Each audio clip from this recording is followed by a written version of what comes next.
All right, welcome everybody to the Look Ahead America Voter Registration Seminar. This is kind of a bite-sized, hour-long session where we talk about our experience in voter registration, how you can take what we've learned and put it to use in your community. Look Ahead America at its heart, we are America First community organizers.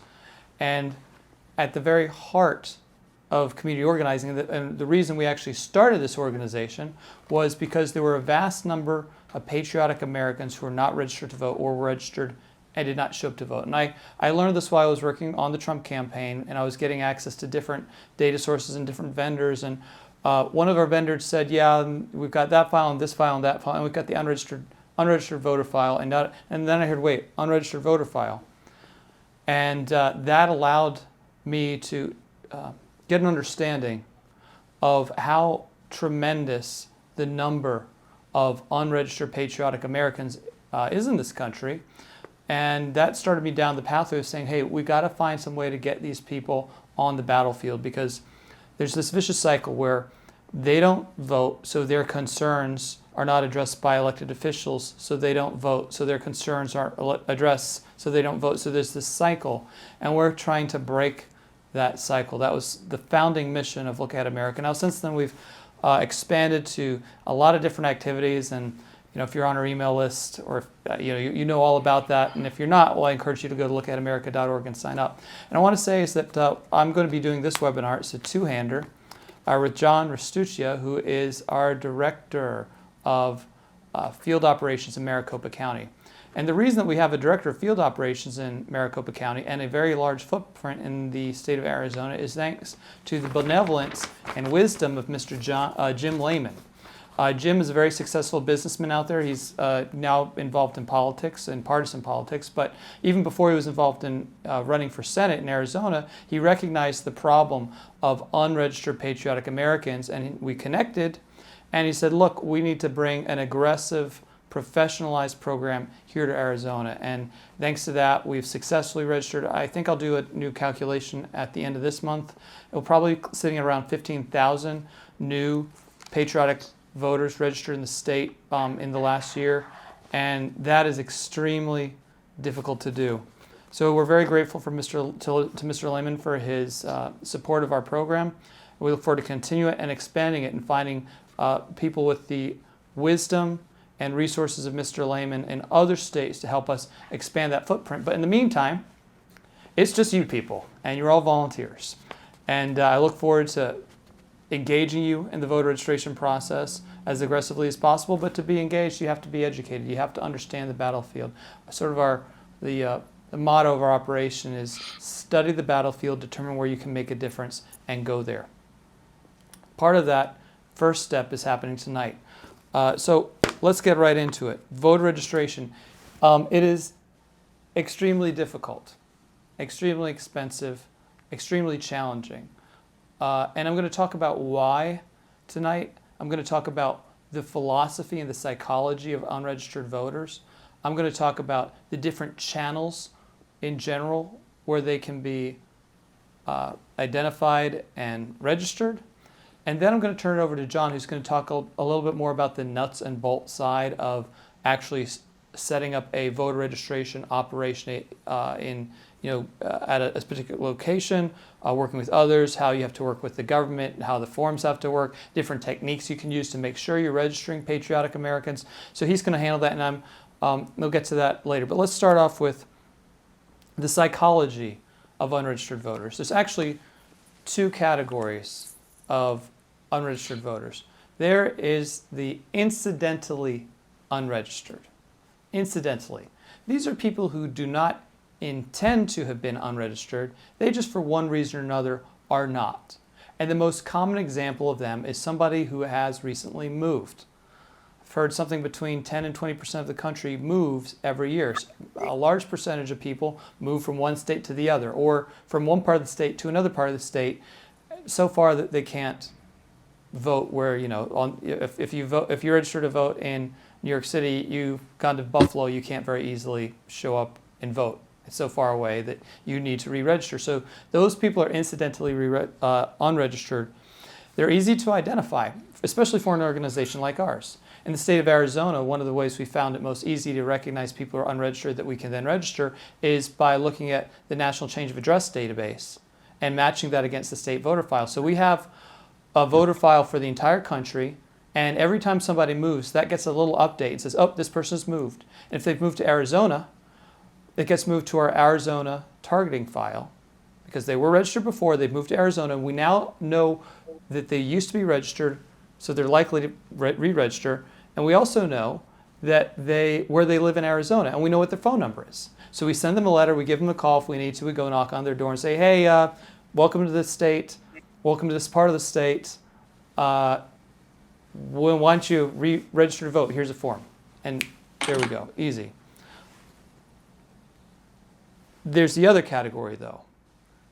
That's much more difficult, and really I think where the biggest gain can be made, but it's very expensive. It's extremely difficult. These are what I would call the determinative unregistered voters. I mean, think about it a minute. It's really easy to register to vote in this country. It's really easy. I was registered when I was in high school, where the teacher just passed out the forms. We registered to vote. Been registered ever since. Every time you go to the DMV, you get a new license, or you move to a new place and you need a new license. There's a box, you just check it. Or some cases, depending on the law, and it's changing, sometimes sorry, please mute yourself if you are not muted. If you're not talking, please mute.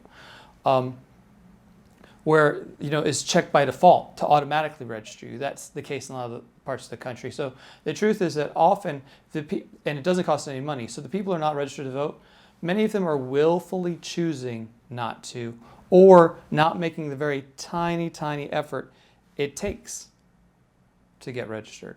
Now, why is that?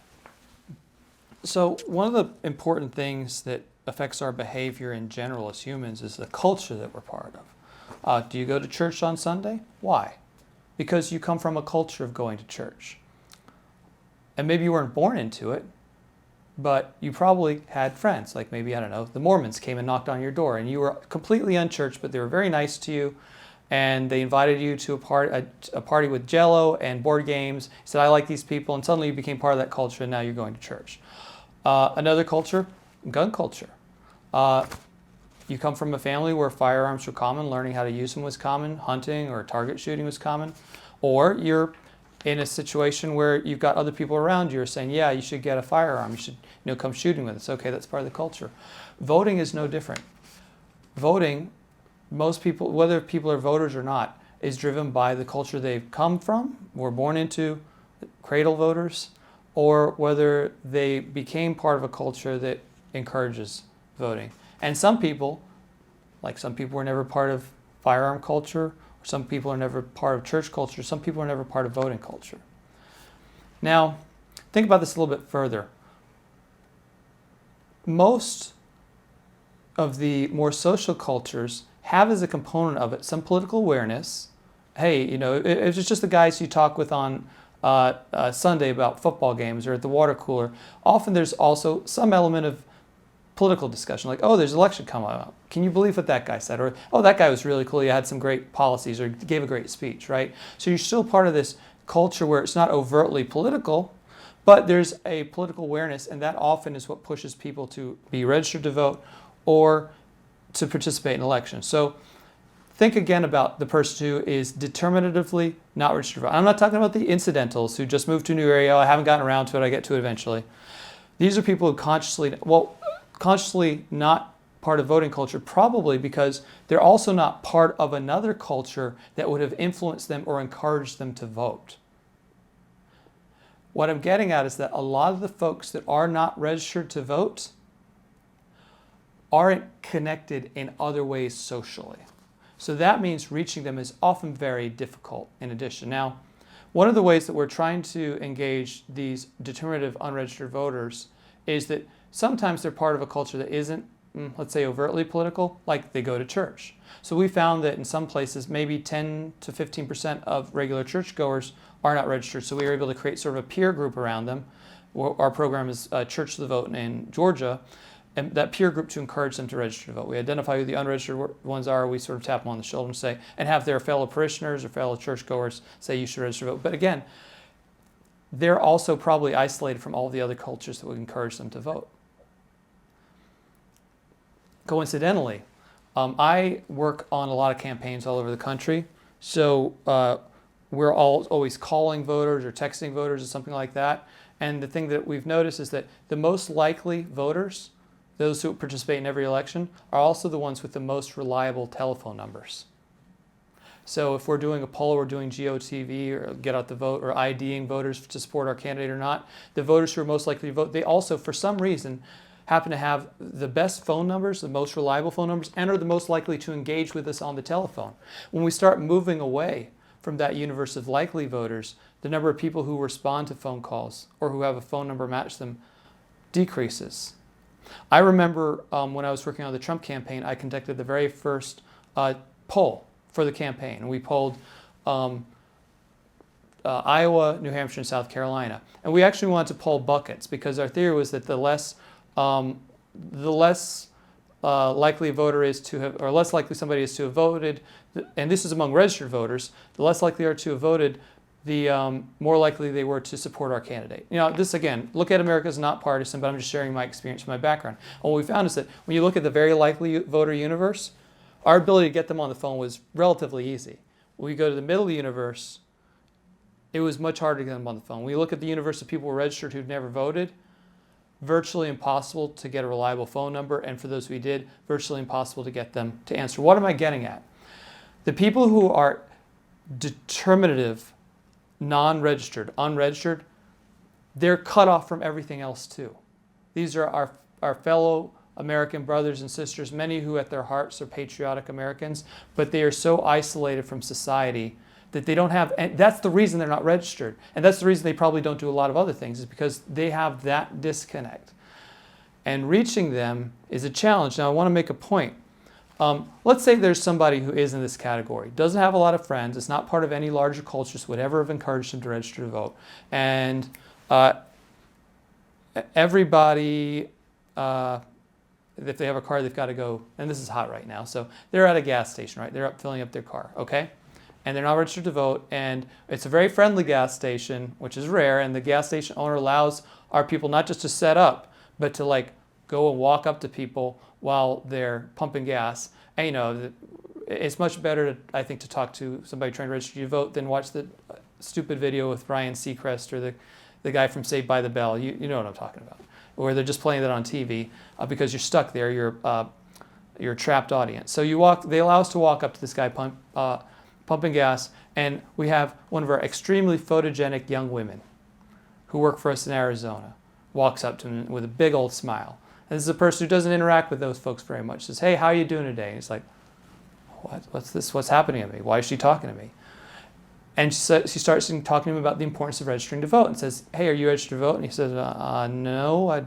And she's like, "Well, you register. Fill out this form. You'll be registered today." Now, he, in his mind, thinks, well, if I say no, she's going to walk away. But if I say yes and keep talking to her and I fill out her form, she'll keep engaging with me. She'll keep talking to me. And that becomes a newly registered voter. Success, right? +1 registered voter for Look Ahead Arizona, or for you in your community. But here's my question. When that photogenic young lady walks away and the conversation ends and she's got that form ready to submit to the state, she's +1 for the day, is that person who just registered to vote any different than they were before they registered to vote? Did anything change with them up here? Are they more engaged as a citizen? Are they suddenly connected to a culture? No, they're not. And what I want to stress is that whatever you do with your voter registration program, something you have to understand, okay, is that this is a relationship where much of the work is on the back end, and the relationship with that newly registered voter doesn't end once you get them to fill out that form. It begins. Because if all you're doing is reaching out to folks and just, hey, fill out this form, I'll leave you alone if you fill it out, or I'll keep talking to you if you fill it out, whatever the motivation is, if they were in the determinative unregistered group, all you've really done was add deadwood to the voter list. And This is kind of important. Ever since this is my 15th congressional cycle, maybe longer, I was first involved, my first races were in 1994, 1st District, South Carolina. The focus then, and I was on a call today with a campaign, the focus also today, when we were talking about what voters we're going to start communicating with, mailing with, guess who we're targeting? Folks who voted before. In fact, folks who voted multiple times before. So that one person that you just registered that day, in all likelihood, the agencies, a part of campaigns or parties, when they decide who they're going to spend money trying to reach digitally, phones, doors, mail, they're probably going to ignore that person. Why? Because they haven't voted before. And that's that vicious cycle. They don't get direct mail, phone calls, door knocks, text messages, digital, because they don't vote. And they don't vote because they don't get digital door knocks, phone calls, direct mail, etc. So this is really what the biggest challenge is of trying to change the shape of the battlefield, trying to bring more patriotic Americans to bear in the election process. It's not just registering. Now look, those incidental folks, yeah, they're probably going to vote. They're probably, again, it was incidental. That was low-hanging fruit. That was easy. But this determinative, remember something too, is that when you get them to fill out that voter registration form and you give it to the government, make a copy of that information for yourself. Get them engaged. Look Ahead America, throughout all of our state organizations, all of our state volunteer coordinators, all of our communities, we're doing our best on a very regular basis to have events, to have activities where we can pull people out. And guess who we're inviting to those? Those determinative people who are not connected to a culture, who are not previously engaged, and whom registering them to vote changes nothing. If that's all we do, it changes nothing. So again, if you're just setting up outside of a gas station, you're just registering people and they're coming, they're going, and there's no follow-up, you just completely wasted your time. You wasted your time. Why? Because the incidentals, there's a pretty good chance they would have gotten themselves registered eventually. Maybe you just got them involved one election sooner than they would have. And the determinatives, they're done. They're one and done. They filled out the form. You're never going to see them again. They're never going to make it to the polls again. No elected official or campaign or party is ever going to reach out to them again. So that relationship is something you have to encourage and continue. You have to create the culture that they were never part of, make them part of it, and make them really become voters. Because we talk about unregistered voters, right? And we have ways to identify them. One of the ways that Look Ahead America identifies them is that we take what do I want to call it? A resident database, a residential database. Because it's easy to build those because of direct mail, because of addresses. We have an address database. We have all these places we know people live, right? And then you take the voter database and you subtract it. And what are you left with? Unregistered Americans. And we have ways of targeting them, reaching out to them, etc. But among that voter database, if you look at it and you study it, there's about 20% of the people that are on there that are registered have never voted. So the real challenge for us, and I want to make this really clear, it's not just registering voters. It's taking people who, for whatever reason, maybe they're incidentally registered, they're in a default registration with DMV, get your driver's license automatically registered, or they just never cared to or decided not to. It's really not just about voter registration. It's about getting these people to vote, whether they're registered now or not, getting them to be educated, engaged, and turned out to vote. And when you look back and look at America's own language on this, the program we started was called RET, Register, Educate, Turn Out to Vote. And registration, that's the first part, but the substantial work happens on educate and turn out to vote. So I think I've made my point sufficiently there. Now I want to talk about channels for voter registration. And Look Ahead America's been doing this for a while. We put a lot of thought into it. We've learned a lot from trial by error. There are really you have to sort of break these things down into ways you can digest and attack the problem. There are really two channels for voter registration. There's the targeted channel, and then there's the opportunity channel. The targeted channel goes back to what we were talking about before with incidental voters, in that we know who's recently moved to the state, and they're not registered yet. That's targeted. By targeted, I mean we know their names, we know where they live, and we can go after them. How do we go after them if they're targeted? Direct mail, phone calls, house visits from door knockers. So that targeted universe, there's a lot of ways to get at it. Other than NCOA, you can go to an area where there are a lot of new homeowners, or maybe you don't know who lives there, but you know that there are a bunch of new houses and people are just moving into them, right? So there's a couple ways to identify that, and you can also take, as a targeted channel, that consumer database, subtract the voter database from it, and that's one of the things that Look Ahead has access to. And if you want to engage with that in your community, reach out to us and we'll help you. And we can help you with all these other ways of developing your targeted channel. And targeted it has its own challenges, but it's nice in that you know where these people are, you know where they live, some cases know their phone numbers, and you just go at them directly. So the other channel, though, is the opportunity channel. And that's where you basically station yourself in an area where people gather or people come together, and you target them there. So you don't really know their names or anything beyond that, but it's basically places where you may have the opportunity to register people. Maybe there are people who are registered there, maybe there are people who aren't, but among the unregistered, you'll be able to find them and get them registered there. So we break the opportunity channel into 3 sub-channels. The first is the evergreen channel. And evergreen is a place where you can go where there's always going to be people and an opportunity to register Patriotic Americans. Number 1, gun shops, right? Number 2, kind of hot at the moment, especially if you can get access to them, gas stations. There's always people there. Number 3, we found lines outside of movie theaters where people are coming and going. You can probably on your own think of many. You can think of, say, a sporting event, the line outside a baseball game. Those people lean patriotic, right? Or a football game where there's a line and a queue, just working that line, as long as it's sort of happening on a regular basis and you don't get kicked out. One other venue that, we've gotten kicked out of Costco parking lots quite a lot, and that would really be a great place if we can get access to it. But what else do we find we have somewhat easier access to? Walmarts are good. Also good is Home Depot. Home Depot is very good, partially because they have a symbiotic relationship with all of the illegal aliens parked outside who take all of the stuff they sell and then install it. So a lot of people, it's a twofer. They get what they need and they get the person to install it. So it's symbiotic to tolerate that. And in the process of that, they'll also kind of tolerate folks with clipboards asking people to register to vote. Okay. So, but in your own community, you may have some unique evergreens. Farmers markets that happen every week or so, sometimes they lean left, but maybe in your community they lean right. And John will talk a little bit about how to identify or help have the patriotic voters self-identify so they come to you. You can do that, and he'll talk about that more. The next category, the next sub-channel for opportunities is institutional. Institutional are usually a little bit like evergreens, but there's usually some gatekeeping happening. So you kind of need to get the gatekeeper's permission. First example, churches. Now, in theory, you could set up a voter registration table across the street from a church, all right? Okay, that's cool.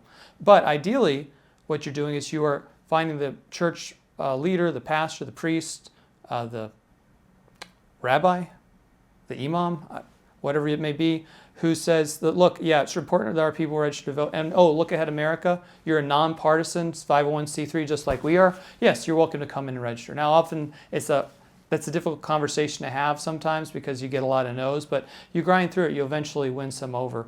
And ideally, it's best if you can partner with somebody who's already a member of that congregation to help you with that, so it's not a complete stranger at the table after church or mass or whatever trying to register voters. So that's one example of an institution. Another institution, high schools. Many high schools, because Look Ahead America is a C3, or if you're a community group and you're nonpartisan, they'll be very eager to allow you to come in and register students. So institutions are, again, ones where you have some gatekeeping, but you have a captive audience. Next opportunity channel are events. So a major concert, maybe it's an event that you're holding. Like Look Ahead America, we've held a lot of votes on Justice for J6. We've registered voters there. So these are sort of like one-off events where you're aware of it coming, there's a big gathering of people, and you can either work the gate or you work the perimeter outside the gate on the public property, or maybe they let you in. So I'd say, whereas gun shops are kind of evergreen, gun shows are events, and you talk to the managers of them. Most of the time they got the brains to recognize how important it is that everybody that goes to a gun show is also registered to vote. Believe it or not, sometimes they're too thick-headed to kind of get that and don't want to give you a free table or a table up front. But if you're polite and persuasive most of the time, they kind of get why it's important what you're doing. So those cover the, we've got the 2 channels, the targeted channel, where you know who they are because you've targeted them through databases or some either database that identifies them individually or identifies their community, say a new construction or something like that. Or you've got the opportunity channels with 3 sub-channels, which are the evergreen channel. Those are places you can perpetually go out any day. And look ahead, Arizona, we're perpetually out there every day at, more diners during morning rush, or you name it. Institution, that's where you've got to do a little bit of finagling to get past the gatekeeper, but it's a captive audience, and there's a lot of opportunities for peer pressure. And events, which you always want to keep your eyes out for.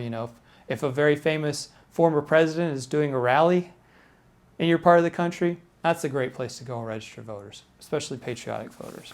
And I also covered for you, again, the 2 categories of unregistered voters. The incidental, yeah, it's important we give them attention. It's important we make sure they're registered in time for the next election.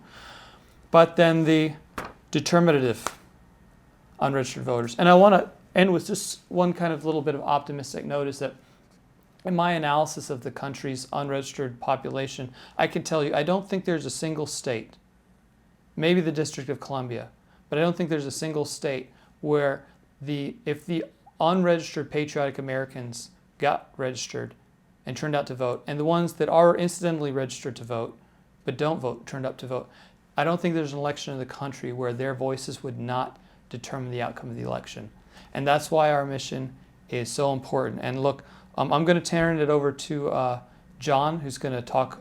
There's probably nobody that spent more time standing in the Arizona sun with a clipboard trying to register reluctant voters or reluctant unregistered people than John. He's got a lot of insight to share, and he'll do a really good job answering questions you guys might have, particularly regarding what the relationship with governments are, what you need to do to identify a good location, what the language with the voters are, and how to lead and guide other people, and how to capture that information and keep them engaged. He's really good on the nuts and bolts side, so I'll leave it to him. But we have him. We have the Arizona program. I'm able to do this, devote as much time as I can because of our donors. Nothing happens without money, and unlike so many other causes, especially causes on the left or causes on the pseudo corporate right, all of those guys have moneyed interests behind them. If you're, let's say, pro-abortion, well, you've got billions of dollars from Planned Parenthood funding you. If you're pro-moving factories overseas and having those jobs go with them, and having those consumer goods come back across the border without any kind of penalty and no penalties on their company, there is a massive moneyed interest behind that. If you're supportive of, let's say, the Green New Deal, well, there's billions of dollars from oligarchs who are insistent on those, and there are foreign countries who are also very encouraging of those things that hamstrung our own economy. So you can go down the list and you look at any cause that seems to be advancing. Behind every single one of them, you find moneyed interest where there is a vested financial interest in that cause succeeding. There's no moneyed interest behind the patriotic cause. There's no moneyed interest behind the America First agenda. There's none. Nobody's going to get rich if we're successful. Nobody's going to get rich if that poor kid who came from a culture of not voting, who thinks the country and nobody leading it has his concerns at heart, if he never registers to vote, there's no moneyed interest that gives a damn about changing it. It's just us and our small dollar donor base plus one very generous and wise man in Jim Lehman. So I encourage you to, if you find this of value and our other things we do of value, please help us continue that by making a contribution at lookaheadamerica.org. It's right there on the home page. Can't miss it. It's tax deductible, and unlike giving to political campaigns, it's not disclosed. And remember something, most political campaigns you donate to, it's really about getting one vote one time.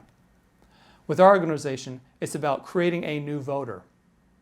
And think about the difference in value between a new voter who's going to vote in every election moving forward for generations versus one vote one time when that campaign ends. And if it loses, it loses. And if it succeeds, well, they're going to come back to you for more money later and then blow it on a Super Bowl ad or something, right?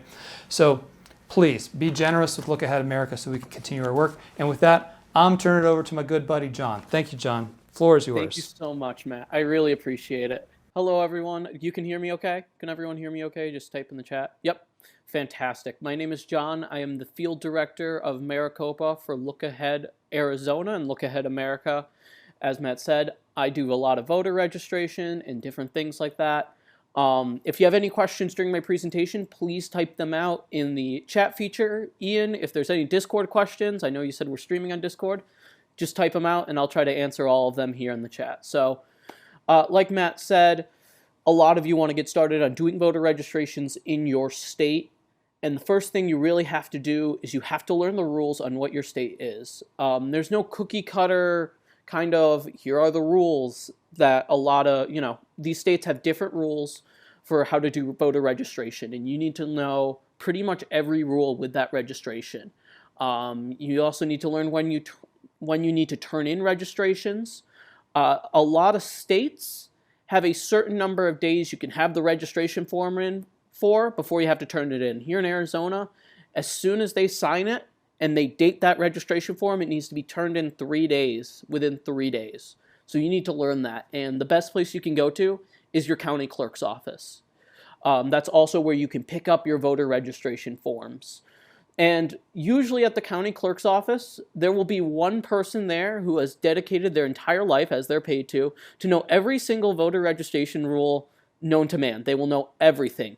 And a lot of the times, no one has any questions for them. So if you go to them and start asking questions, they'll get very excited probably, and they'll be able to work with you to get those rules on the paper because no one has really asked about that. So you have a lot of good opportunity there. Another great resource is your county website to find out what your county specific rules are. Very important to note, we're a 501c3 nonprofit. We don't register only one party or the other. We register everyone. And I'll talk about that in a bit, but I've had people come up to me and, register one party and say, are you going to turn this in? Of course we are. We turn in all voter registration forms, but, we definitely want to focus on America First Patriots. You can find it on, for some, it's for us. Let me answer some quick questions here. For us, it's the 3-day rule. You can learn that by going to your county clerk's website or your county clerk's registration site, or go in person, because you'll need voter registration forms when doing voter registration. You pick them up right at the county clerk's or county registrar's office. So you can ask them about all the different rules and different rulings and things. And that kind of answers Denise's question. Go to your county registrar's office, go to your county clerk's office, and ask for as many possible forms as you can. Normally they don't give a limit. Sometimes they do for some weird reasons. Counties work differently. Be sure to try to get as many as you can. I keep a stack in my car, about 400 extra voter registration forms in my car at all times because I never know when I'm going to meet someone who needs to register to vote. Always great to have them on hand and just to register them right then and there. So once you kind of get the rules and you talk to your county clerk's office and you kind of understand, okay, here are the rules, here's what we need to make sure, all those different things. Another question from Michael Voss quickly. For this section, is there a date registration on getting voter registration? That depends on the county. So some counties have a cutoff deadline for primaries and general elections. It will all be on your county clerk's website.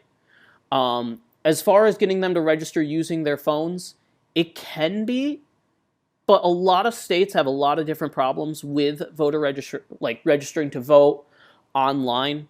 The county websites, in my personal experience, tend to be very confusing. You need a lot more information than you would just registering in person. Not to mention, as someone who does a lot of voter registration, it is much easier and much safer to turn in those voter registration forms yourself rather than leave it up to a government website, to hand it directly to them and have them process it right there. So in my experience, I find that to be the better way to do things. But once you get all of this kind of going through and you kind of figure out how you're going to do the registration and things like that, you have all your forms, you know the rules, you've learned all your county rules, you're going to abide by them. You kind of have to start talking to people. And for a lot of people, this is kind of the most anxiety building thing. How do you talk to new people, and how do you find out if they're America First or if, you're wasting your time trying to even talk to them, right? So I always start with a very good question. I always ask them up front, excuse me, do you believe in America First? First question I ask right out of my mouth, do you believe in America first? Some people will automatically get it and go, yes, I do believe in America first. And then you can start that conversation with them. Some people will say no, and if they don't believe in America first, you can let them go on their way. That's, they don't. Some people will be like, what do you mean? And you kind of explain our organization, what we do, what America first means, and different things. Our goal is to kind of locate blue-collar Americans and asking those simple questions like, do you believe in America first? Do you believe in election integrity? Have those prompting questions, because that tends to phase out everyone you don't really want to talk to who doesn't believe in America first and is not really a patriotic American. Rather than talking to every single person, it's a quick way, it's fast, and you get to know them a little bit better and what issues they care about. So that's easiest way to root them out, is to ask that starting question, and you can probably come up with your own, thinking about what your state is, and going by our policies that Look Ahead America has. So definitely start with that question and ask them, be very upfront with them. Just ask them right away, excuse me, do you believe in America first? And that usually gets them more and more engaged. Matt kind of covered this as well, the reasons to register. New residents, we have a lot of people switching parties right now. And through that, you can have them fill out the voter registration sheet if they want to switch parties. A lot of places also, if you're turning 18 before the next election, you can register right then and there. Even if they're 17 and they're about to turn 18 in a couple weeks, but the election's on this date, you can have them register right there and they will be registered to vote. Another big reason people are registering to vote right now is to get politically involved, because they're seeing a lot of things they don't like, especially in the news, and they want to get more and more involved. So some people will seek you out if you have a clipboard that says register to vote here and things like that. But obviously you want to make sure, ask those questions, prompt them, do you believe in America first? And of course, if anyone wants to talk to you, feel free to talk to them and everything like that. Just don't spend too much time, because your goal is to get as many people registered to vote as possible. It's not to have a debate on the issues. So many people fall into that trap. Just get them in, get them registered, and start up that conversation, start up that connection if it's definitely someone you want to get involved and more politically involved with. Now, if you're going to do voter registrations, you got to make connections in your area. So a lot of different groups, we in Arizona, we work with a lot of different groups, right? We work with a lot of different churches. We work with patriotic groups. We reach out to those people.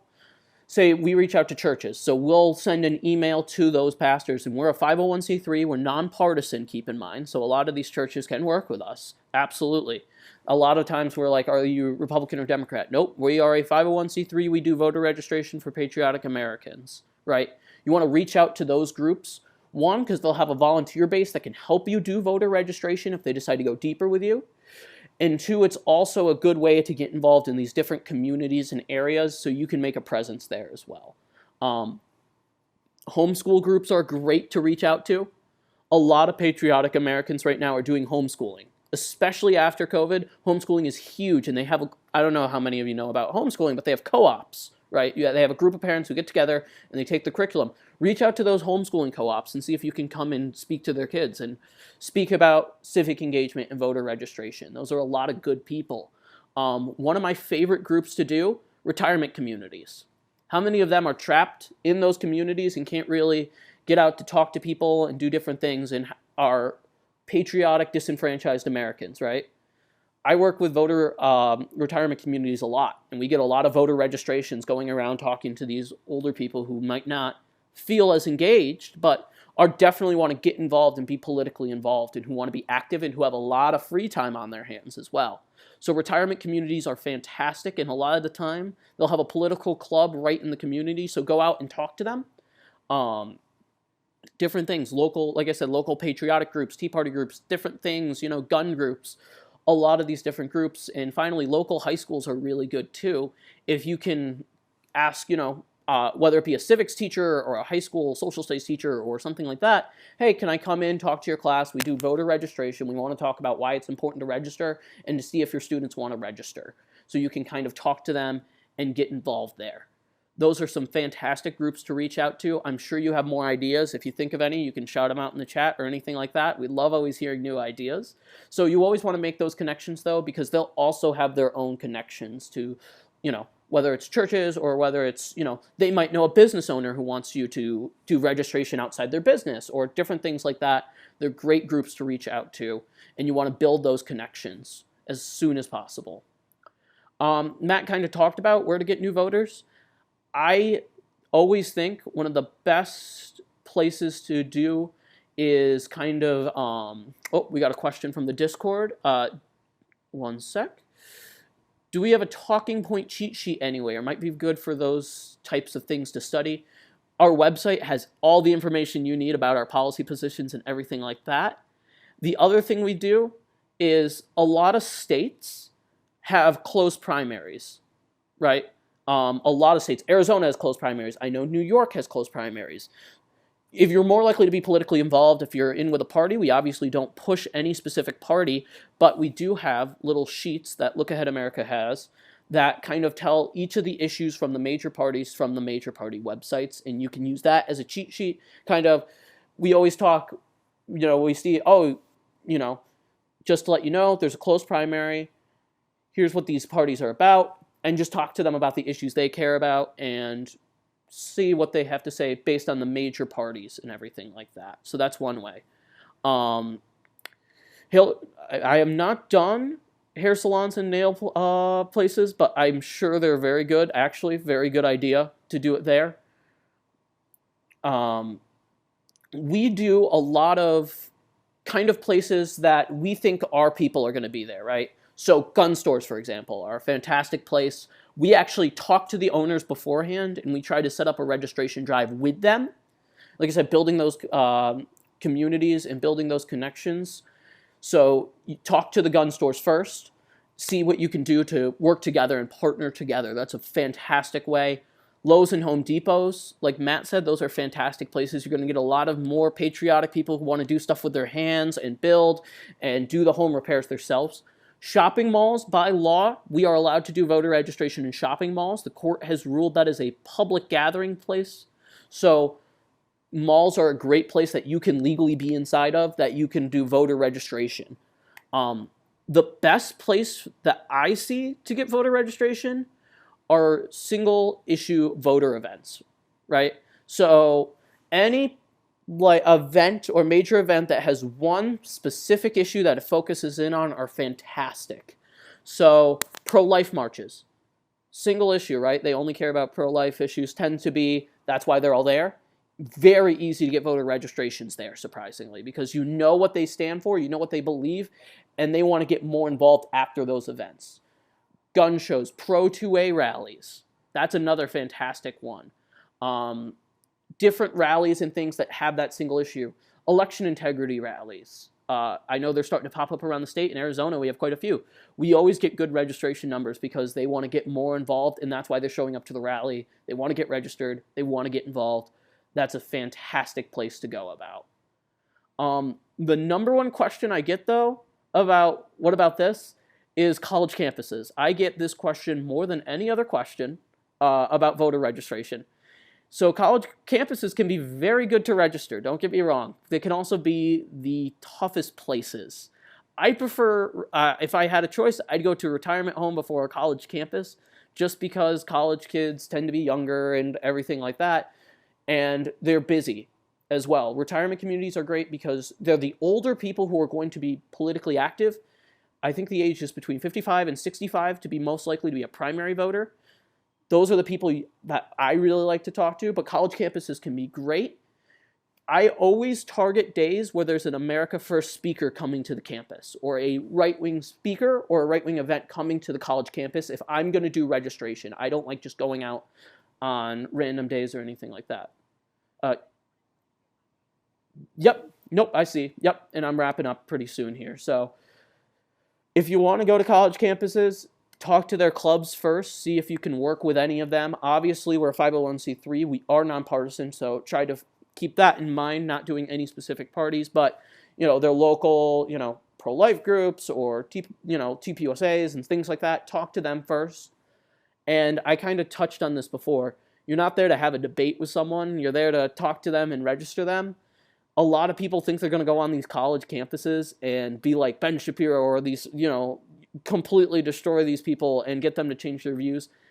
It's not going to happen. You got at most about 3-5 minutes to speak to these people to get them to register. You're not going to completely change their minds in that time. So you can get a lot of young people to register, though.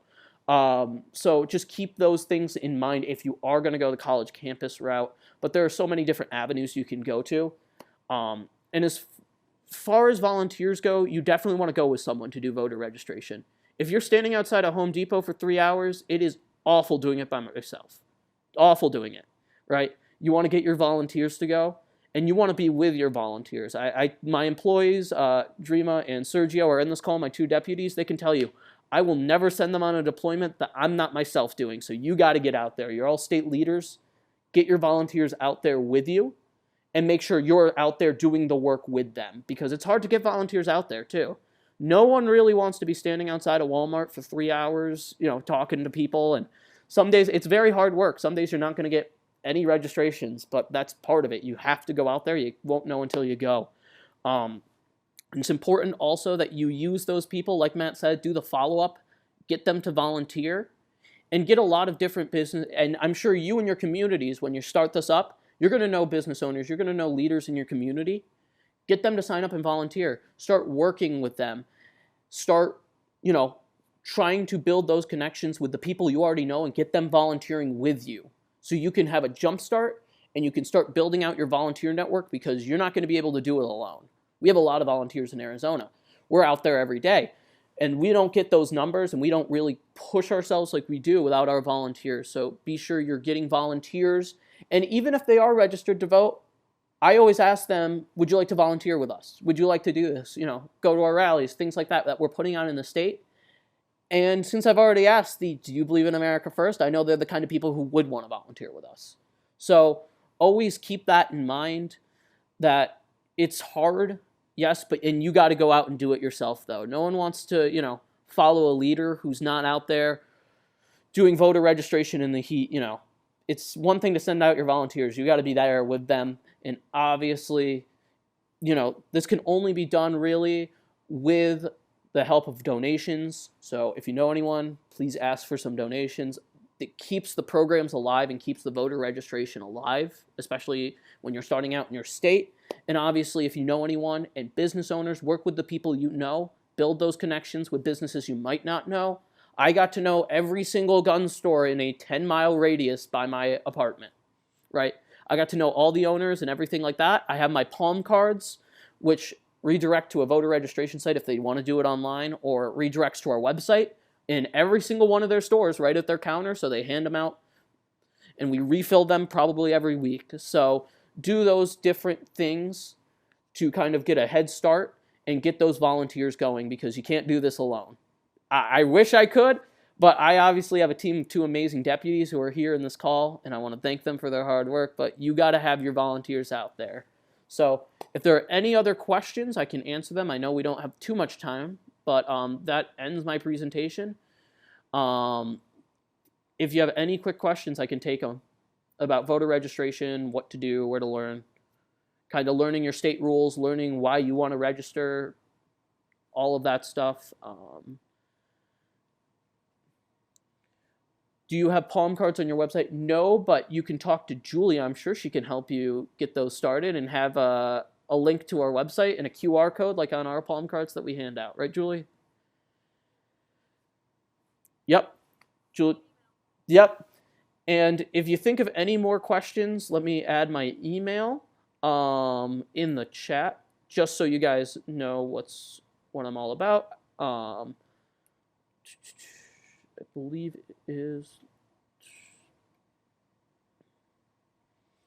it's the Look Ahead America email.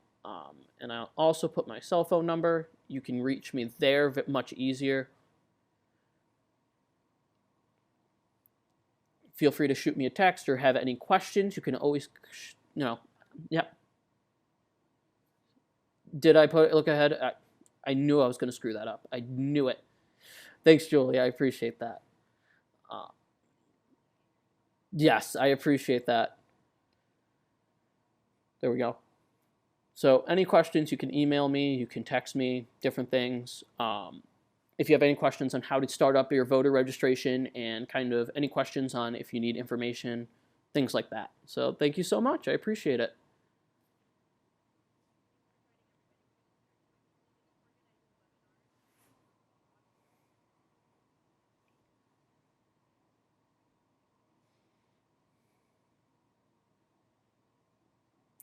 America first, America forever.